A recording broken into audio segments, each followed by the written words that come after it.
Aya Gouramesh.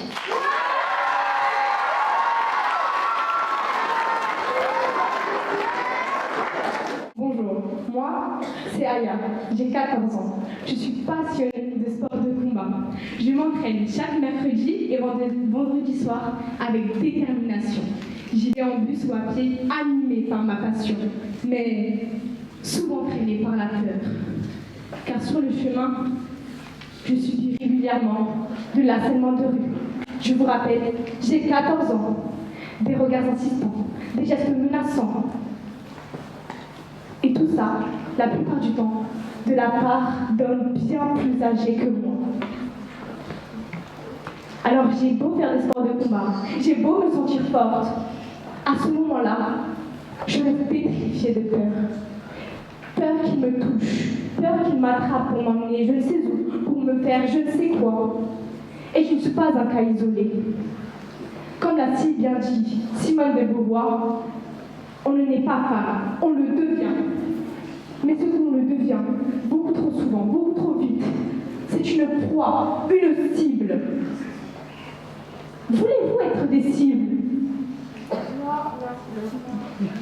Rappelez-vous, 99% des jeunes femmes âgées entre 14 à 24 ans et 88% des femmes âgées de moins de 30 ans ont déjà subi du harcèlement de rue. Trouvez-vous ça normal que pratiquement toutes les femmes de France, toutes les femmes de cette salle ont déjà subi du harcèlement de rue? Non.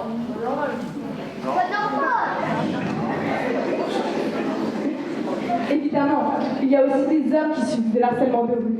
Ils sont une minorité face à celle des femmes. Et je pense que c'est assez logique que je me sens beaucoup plus concernée par la cause des femmes. En 2022, près de 373 000 femmes se sont faites agresser dans un lieu public. En 2023, près de 3 400 infractions ont été enregistrées par les autorités, dont 700 délits.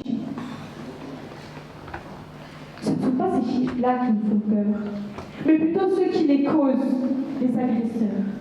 Ils agissent de manière intimidante, violente et humiliante, sous prétexte de galanterie ou de flirt.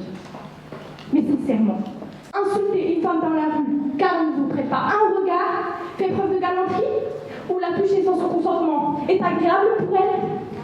Non.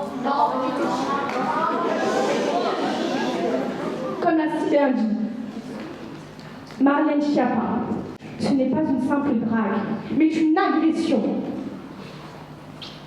Messieurs, imaginez-vous une seconde que vous êtes dans la rue et qu'une femme, une inconnue, s'approche de vous pour vous insulter, vous coller, vous toucher, vous siffler. C'est pas agréable, c'est insultant, c'est humiliant. Alors pourquoi le serait-ce pour nous? En faisant mes recherches, j'ai pu lire le témoignage traumatisant de Camille, 20 ans. Comme à son habitude, elle prit la ligne 13 pour rejoindre son amie. La plupart du temps, elle a droit à quelques regards insistants, quelques insultes. Mais cette fois-ci, en se plaçant à la barre centrale, un homme se colla à elle et juste au-dessus de son épaule, une main sous parfum, comme si Camille était un morceau de viande. Sommes-nous des morceaux de viande?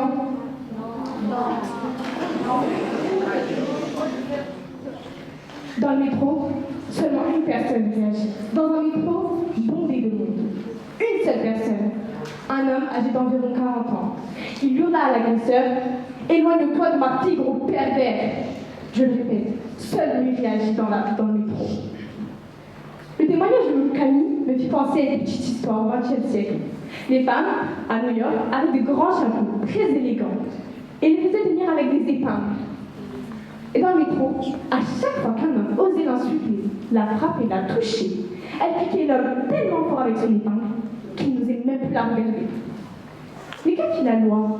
Eh bien, vous vous dites sûrement, ils ont mis des choses en place pour aider ces femmes, pour éviter qu'elles utilisent leurs accessoires pour se défendre. Eh bien non, ils ont interdit ces accessoires, leur seule défense. Heureusement qu'au XXIe siècle, les choses ont changé. Je fais bel et bien référence à la loi Schiappa. Cette loi a été promulguée le 3 août 2018 qui punit les infractions sexistes et sexuelles et l'harcèlement de rue d'une contravention de 3 000 € d'amende et 2 ans de prison. Mais cette loi va beaucoup plus loin. Elle nous dit aussi qu'elle punit les propos et comportements sexistes et sexuels qui peuvent porter atteinte à la dignité de la victime de 2 ans de prison, plus une contravention de 30 000 € d'amende. Alors oui, c'est génial d'avoir des lois sur ça, mais si elles sont ni connues, ni revendiquées, ni appliquées, à quoi servent-elles? Nous avons d'autres solutions, malheureusement aussi méconnues de tous. Comme le 3919, c'est une téléphonie anonyme 24 heures sur 24, 7 jours sur 7, qui vous permet d'appeler si vous vous sentez en danger, ou alors que personne ne réagit. Nous avons aussi la technique des 5D. Documenter, distraire, diriger, déléguer et dialoguer. Documenter. Prendre en photo ou vidéo l'agresseur pour l'intimider ou tout simplement avoir des preuves.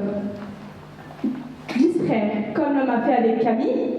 Vous pouvez faire semblant que la victime est votre ami, votre collègue, n'importe, que vous connaissez.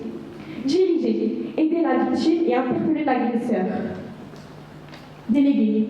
Si vous ne vous sentez pas assez fort, demandez de l'aide ou appelez le 3919. Et pour finir, dialoguer. Il est très très important de parler avec la victime pour être sûr qu'elle soit en sécurité jusqu'à la fin de son trajet. Alors aujourd'hui, je parle pour toutes les femmes, toutes celles qui se taisent par peur, toutes celles qui baissent les yeux pour éviter les ennuis, toutes celles qui marchent vite en espérant qu'on les laisse tranquilles. Vous n'êtes pas seuls.